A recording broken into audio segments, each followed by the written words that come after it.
नमस्कार, आप सभी को स्वागत करते हैं कॉमर्स फैक्टर की और एक वीडियो पर। आज मैं बताने वाला हूं कि unfavourable balance as per passbook का क्वेश्चन अगर हमारा बुक में होगा तो उसका बीआरएस कैसे बनाएंगे। देखिए, unfavourable balance as per passbook का मतलब है debit balance as per passbook और overdraft balance as per passbook. ठीक है, देखिए ये हमारा बीआरएस का 4 नंबर वीडियो है, शॉर्ट ही वीडियो है और एग्जाम्पल का पार्ट 3 है।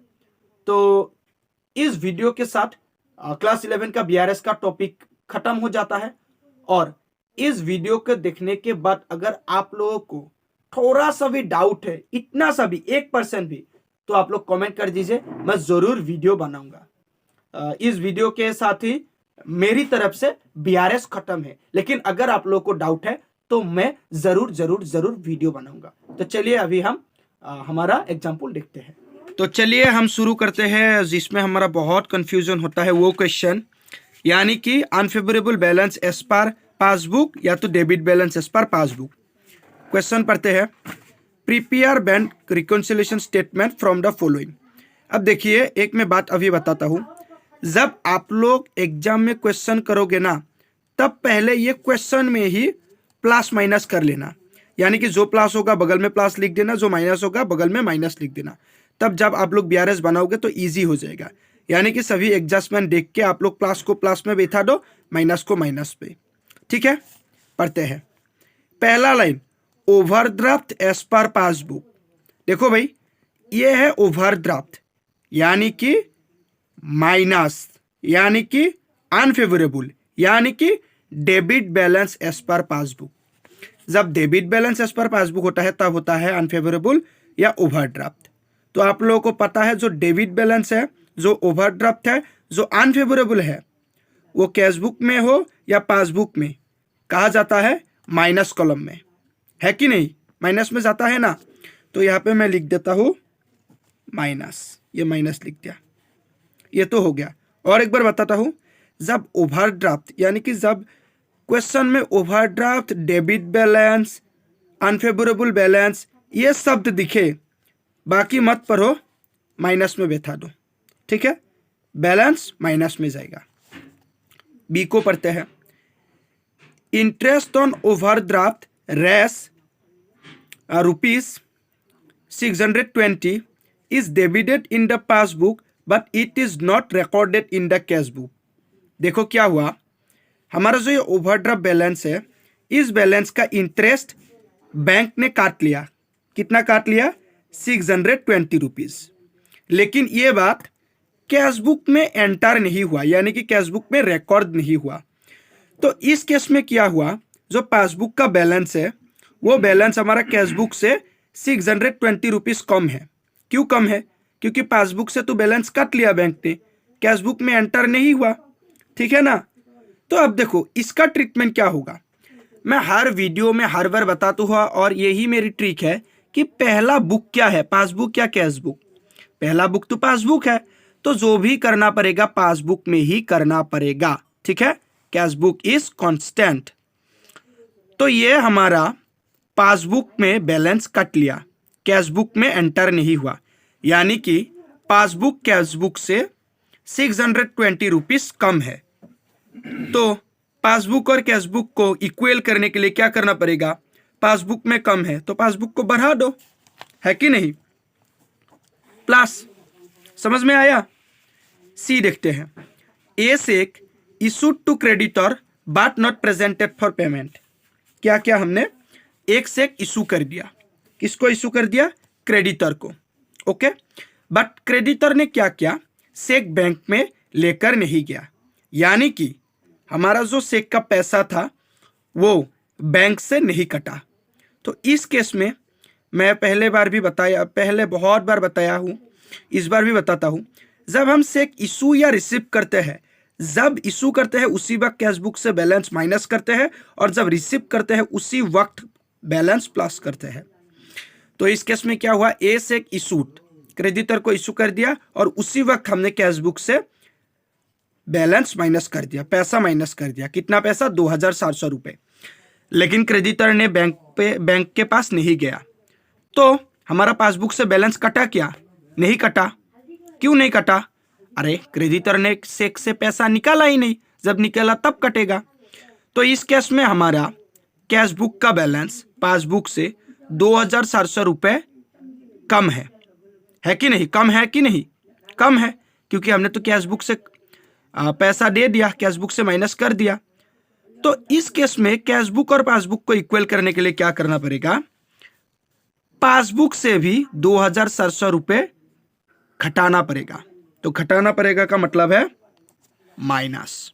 ओके, इस पॉइंट तक आप लोगों को समझ में आया? डी पर रहते हैं।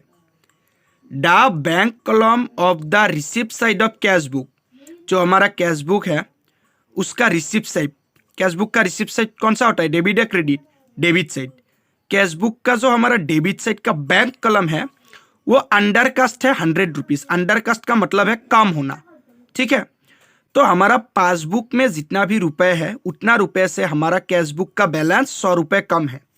अब देखो भाई, बार बार बोल रहा हूं, कैश बुक पासबुक इन दोनों बुक का कौन सा नाम पहले है? क्वेश्चन में पहले बोला ही है बैलेंस एज पर पासबुक, तो जो भी करना है पासबुक पे। यहाँ पे बैंक कॉलम में हमारा कैश बुक का बैंक कॉलम में 100 रुपये कम है, तो किसको कम करना पड़ेगा? पासबुक को, क्योंकि पासबुक में 100 रुपये तो ज्यादा है और बुक का नाम पासबुक है, तो पासबुक से 100 रुपये माइनस करना पड़ेगा। ओके, ई देखते हैं। Checks paid into bank but not collected by the bank. हमने चेक रिसीव किया, रिसीव करके बैंक को भेज दिया, अरे भाई लो ये चेक और ये जो पैसा है मेरा पासबुक में क्रेडिट कर दो। लेकिन बैंक वालों ने वो चेक कलेक्ट नहीं किया। इसका मतलब यही है कि बैंक वालों ने पैसा हमारे अकाउंट में जमा नहीं किया। अब देखो, जब हम चेक रिसीव करते हैं उसी वक्त कैश बुक का बैलेंस बढ़ा देते हैं। तो इस केस में भी हम 10,780 रुपये 10,780 रुपीज कैश बुक में प्लस कर दे। लेकिन पासबुक में तो प्लस नहीं हुआ, क्योंकि चेक अभी तक रिसीव भी नहीं हुआ, बैंक ने कलेक्ट ही नहीं किया, पासबुक में पैसा नहीं आया, तो पासबुक में बैलेंस क्या है? कम है। तो क्या करना पड़ेगा? कैश बुक या पासबुक किस में करेंगे? पहले में यहाँ पे क्या लिखा है? पहले में देखो पासबुक लिखा है, तो यहाँ पे भी जो भी करना है पासबुक में। पासबुक का बैलेंस कैश बुक से कम है तो बढ़ा दो प्लस। ओके, लास्ट वाला क्या है? Interest on investments collected by bank which has not recorded in the cash book. देखो भाई, जो हमने इन्वेस्ट करके रखा है उस इन्वेस्ट का इंटरेस्ट मिला 210 रुपीज। और आप लोगों को पता ही है कि जो हमारा इन्वेस्टमेंट का इंटरेस्ट आता है उन सब हमारा बैंक में ही आता है, ठीक है? तो ये 210 रुपीज हमारा पासबुक में आ गया। लेकिन हुआ क्या, ये कैश बुक में एंटर ही नहीं हुआ है। लिखा है ना which has not recorded in the cash book. Cash book में ये हमने नहीं लिखा। अब इन्वेस्टमेंट का इंटरेस्ट मिला तो ये हमारा पासबुक में प्लस हो गया, लेकिन कैश बुक में क्या है ये लिखा ही नहीं। तो इस केस में पासबुक का बैलेंस कैश बुक से ज्यादा है, तो पासबुक को क्या करना पड़ेगा?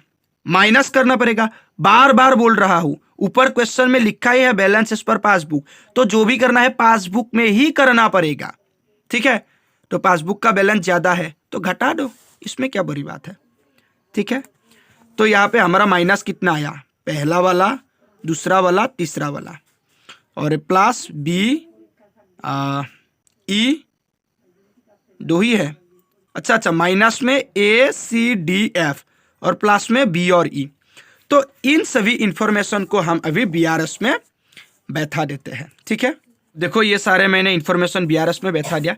अब भाई एक इंपॉर्टेंट बात समझ लो, बहुत ही इंपॉर्टेंट, ये बीआरएस का बहुत इंपॉर्टेंट बात है।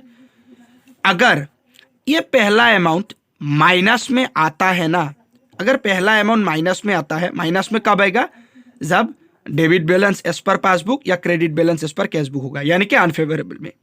अगर पहला अमाउंट माइनस में आएगा ना, तब माइनस का टोटल प्लस से ज्यादा होने पर, माइनस का टोटल प्लस से ज्यादा होने पर लास्ट में जो बैलेंस आता है, ये बैलेंस लाइन ये अनफेवरेबल होगा, ठीक है?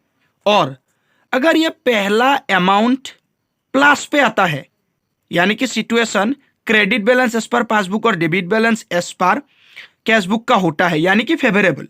प्लस का टोटल माइनस से ज्यादा होने पर, प्लस का टोटल माइनस से ज्यादा होने पर ये बैलेंस लाइन फेवरेबल आएगा।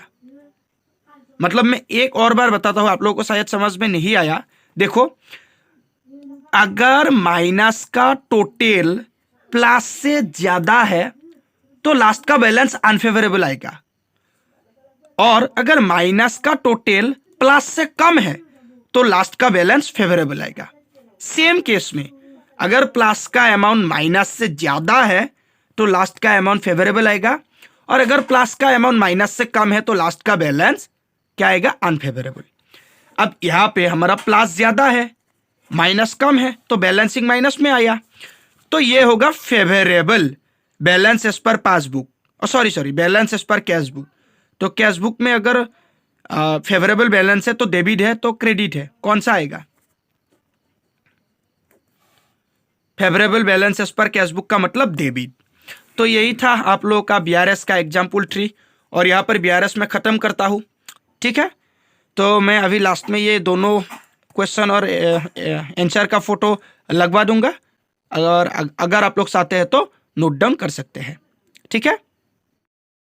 तो ये है क्वेश्चन, बहुत अच्छी तरह एकदम बढ़िया तरीका से लिख लो, नोट डाउन कर लो, समझ लो, और अभी आंसर दिखाता हूँ।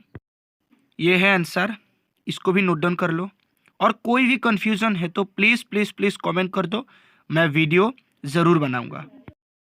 आज के लिए इतना ही। वीडियो में अगर पूरा का पूरा बीआरएस समझ में आया तो वीडियो को लाइक करना, शेयर करना और कॉमर्स फैक्ट्री चैनल को सब्सक्राइब करना। आज के लिए इतना ही, थैंक यू।